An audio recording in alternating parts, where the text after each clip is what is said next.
In the high-stakes world of Major League Baseball, hearing that your former Cy Young winner has no timetable for return usually triggers a five-alarm fire in the front office. It sends fans into a spiral of doom scrolling and radio call-in rants. But here we are, staring down the barrel of a Shane Bieber injury update, and the vibe around the Rogers Center is strangely calm. Why? Because for the first time in perhaps franchise history, the Toronto Blue Jays have achieved the ultimate roster nirvana, a surplus of elite pitching. We are not just talking about having a next man up, we are talking about having a rotation so deep that a $16 million arm can sit on the shelf and the team doesn't even blink. Let's set the scene. Shane Bieber is dealing with right forearm fatigue. He hasn't thrown off a mound yet this spring. He is currently limited to playing catch on flat ground at 120 feet. In a vacuum, this is terrifying news. It screams setback. It whispers structural damage. But context is king. The Blue Jays aren't rushing him because they don't have to. This isn't a team clinging to playoff hopes by a thread. This is a juggernaut built to withstand attrition. The narrative here isn't about what we are losing in April. It's about what we are banking for October. The organization has made a calculated decision. Sacrifice the first month of Bieber's season to ensure he is throwing gas in Game 1 of the ALDS. Think about the psychology of this. Usually when a star pitcher feels a twinge, there is immense pressure to push through it because the team needs wins now. That pressure leads to altered mechanics, which leads to blown elbows. By removing that pressure, the Jays are potentially saving Bieber's career. They are telling him, get right, we've got this. It's a luxury that only the Dodgers or the Braves of the early 2020s really enjoyed. We are operating from a position of power, not desperation. And that, my friends, is a terrifying thought for the rest of the American League East. However, we must acknowledge the elephant in the room. Forearm fatigue is a loaded term.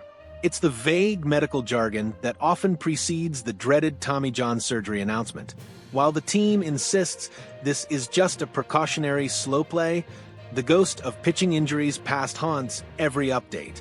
The fact that this issue flared up late in 2025 and has returned in the spring of 2026 suggests a chronic issue that rest alone might not fix permanently.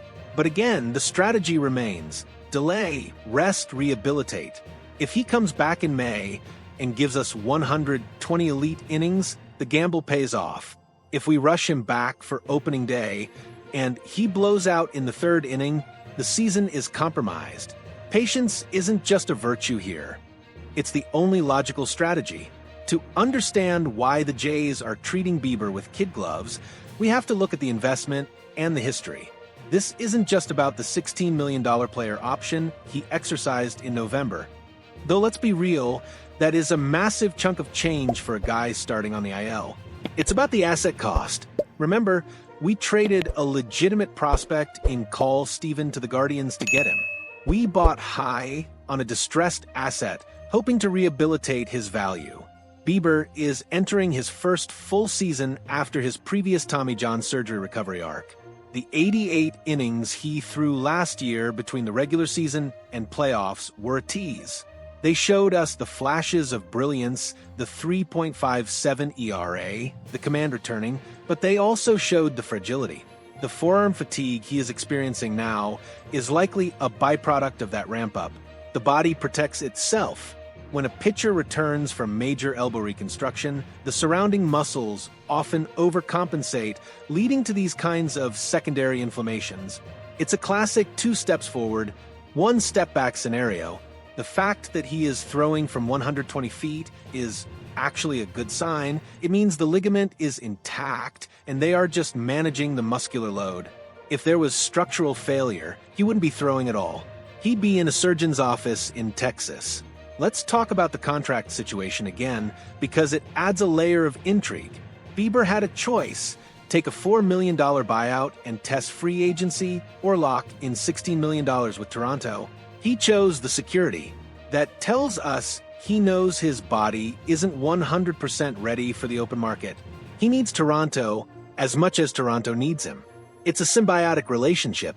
He needs a platform to prove he is back to being an ace. Toronto needs a high-ceiling arm for the playoffs. This alignment of incentives is crucial. Bieber isn't going to hide an injury to get a contract. He already has the contract. He is incentivized to be healthy for the next contract. This transparency allows the medical staff to build a timeline that is purely physiological, not financial. We are looking at a potential return in late April or early May. In the grand scheme of a 162-game marathon, missing 4 or 5 starts is a blip. It's a rounding error, but only if the rest of the rotation holds up. And that brings us to the most insane part of the story, the names that are healthy. Okay, take a deep breath and listen to this list of names. Kevin Gausman, Dylan Cease, Jose Barrios, Max Scherzer, Trey Yesavage, Cody Ponce, Eric Lauer. That is not a rotation, that is an all-star team. We have 7 legitimate MLB starters for 5 spots. This is the surplus we talked about. It is an embarrassment of riches. Most teams are praying their 5th starter can hold a 4.50 ERA. We are looking at a scenario where Eric Lauer or Cody Ponce, guys who would be number 3 or number 4 starters on half the teams in the league, might be in the bullpen or AAA. Let's focus on the heavy hitters.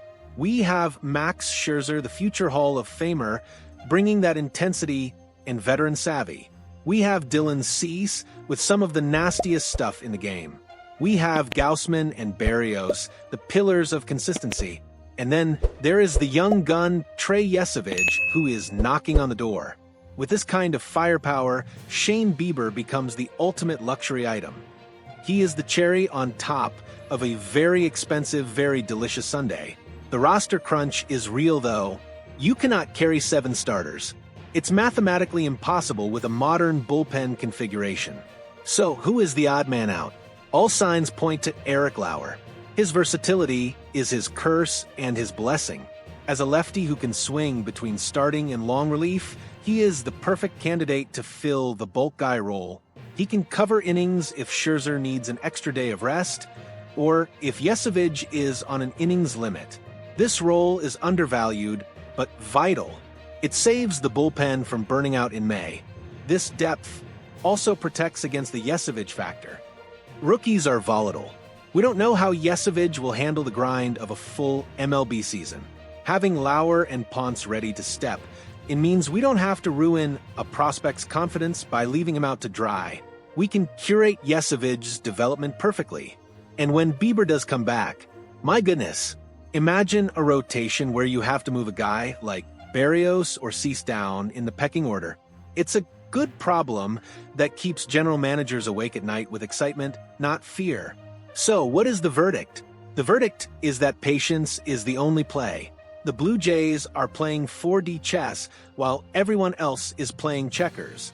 They understand that the 2026 season is not a sprint to the finish line. It is a grueling war of attrition. The goal isn't to have the best record on May 1st. The goal is to be the last team standing in November. By slow-playing Shane Bieber, they are essentially making a mid-season trade for an ace without giving up any prospects. Think about the boost this team will get in June or July.